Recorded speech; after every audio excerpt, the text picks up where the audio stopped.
Right, welcome back. Chapter 2 now. So, just before we move on and get involved in the course properly, we're just going to have a very brief discussion on two areas that go hand in hand with trading, risk and losses. Now, don't panic. This is not actually the depressing subject that many would think it is. What I'm going to show you in a few minutes' time will really surprise you. And it should open up a few of your eyes about just how undepressing this subject can actually be. But we just need to go over the standard risk statements first. Trading is a risky business. Please ensure that you are fully aware of all the risks involved and never trade with money that you cannot afford to lose. That point is obviously obvious. There's a saying in trading that scared money is lost money. What that saying means, if you are trading with money that you are absolutely petrified of losing, there's a much higher chance of you losing that money than if you are trading with money that you're not scared of losing. Now, of course, in reality, there's no such thing as money that you're not really scared of losing. Everybody is scared of losing money. But what scared money means in particular is money that you need to use elsewhere. So it could be your mortgage money, your food money, your children's education costs. Those are examples of scared money, and you should obviously never be trading with that money. Now, we're all adults here. The risk statement is a standard risk statement. As long as you understand that trading's a risky business and you understand that you should never be using money that you cannot afford to lose, then that's fine. Point number 2, losses are part of the trading game. Now, this is a very important point, and a point that many novices struggle with.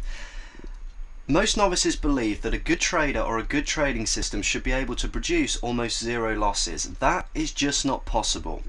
Even the very best traders in the world experience losses, and it's a very important point that you are aware of. The key to handling losses is using the correct risk and money management procedures and the correct application of risk-reward ratios. Now, we're going to talk about risk reward in a few moments, but risk management really all comes down to using stop losses. Now, we're going to talk about risk management and money management in detail later on, but for now, all you need to be aware of, a stop loss is simply an order that you place into the market whenever you open a trade that automatically limits your losses. So, although we're talking about losses here, the key point to remember is that your losses will always be strictly limited. For example, if you decide that the most you want to lose on any one position is £15, you would place a stop loss of £15 into the market. Then if the market goes against you, the most you will ever lose is £15. That's the basic concept of a stop loss. So remember, we're talking about losses, but these aren't going to be catastrophic losses, especially if you are also using the right money management procedures. Now, money management we'll talk about later, but again, all you need to know now is just the percentage of your trading capital that you will be using on any one position. If you use the right percentage, then you virtually eliminate your risk of being wiped out completely. Now, we're going to talk about risk-reward ratios, and this should surprise a few of you. A risk-reward ratio is basically the amount of risk compared to the amount of reward that you are looking to gain. So, for example, let's imagine that we have a 1:2 risk-reward ratio.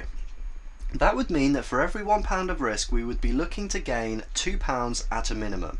So let's convert that to monetary terms. Let's use the £15 example that I just gave you. We'd have a stop loss in place of £15. That would limit our loss to a maximum of £15.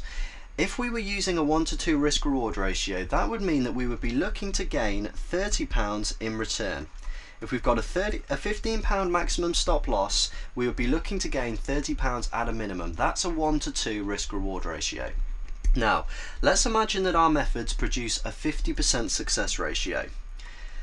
The methods in this course produce a far higher than 50% success ratio, usually between 60 and 75, but just for this example, we'll go right in the middle and we'll say 50%.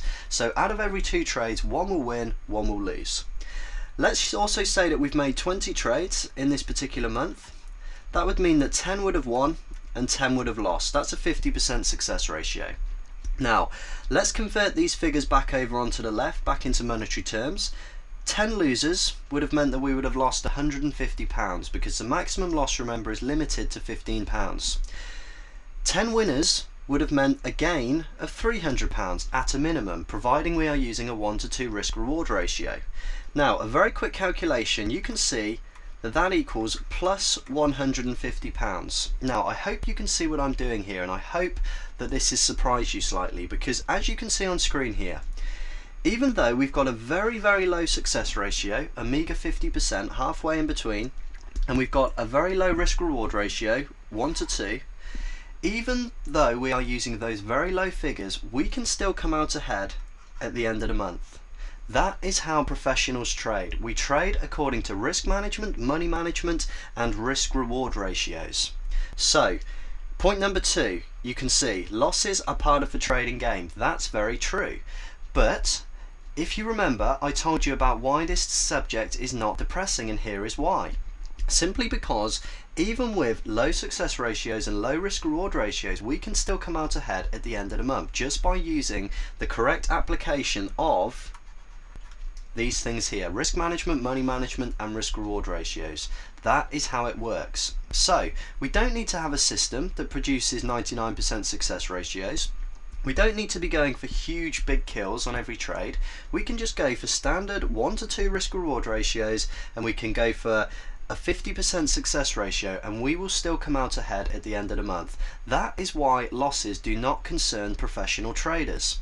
Now we're going to talk about handling losses in section 7 when we look at trader psychology. But handling losses is a very, very important part of trading. You need to learn how to handle losses and handle your emotions. Novices never learn how to handle losses because they view them as catastrophic. They start taking a few losses, and the first thing they'll start to panic. They'll start to think, this game isn't for me, I'm going to get out, blah blah blah. Professionals don't do that. They do the opposite. Professionals are simply aware that losses are an integral part of the trading game. They simply know that by using the correct risk reward ratios, they will come out ahead at the end of the month. The techniques in this course, as I've just said, produce a far higher than 50% success ratio, so you will always be winning far more than you ever lose, providing you are using the right risk management and the right money management. That is the key, and we're going to talk about all of this in detail later on. Right, now I'm just going to clear the screen off here just to make this final point. This is a statistic that is very well known in the trading industry. It might surprise you a little bit, but here it is anyway. 95% of new novice traders will fail within the first few months. That means that they will completely blow their accounts to bits. Now don't panic. This is not designed to depress you. This is actually designed to give you some confidence, and here's why. Trading is what's known as a zero-sum game. A zero-sum game simply means that when you are winning money, someone else is simultaneously losing money. And when you are losing money, someone else is winning money at the same time. So if you win money, you are taking money from another trader. If you lose money, you are giving your money to somebody else. If it wasn't for the 95% of novice traders that fail, the 5% of elite traders such as myself would not be able to make any money, simply because we wouldn't have anybody to oppose our positions. Now you are going to join the elite 5%. That's what this course is designed to do. By studying this course correctly, you will be able to join the elite 5%. So you will also be taking money from the 95% of novice traders that don't really know what they're doing. Professional traders like myself know all of the reasons why the 95% of novice traders fail. There are some very, very clear reasons, and professional traders are aware of all of them.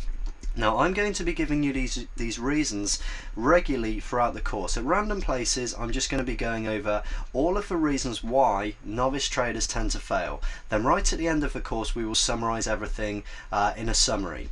So don't worry about the statistic, because if you follow the course correctly, if you allow me to teach the concepts to you in order, then you will be able to join the 5%, and the 95% will be the people that you are taking money from. Right, what we're going to do now, we're going to move on and we're going to take a look at the Forex market.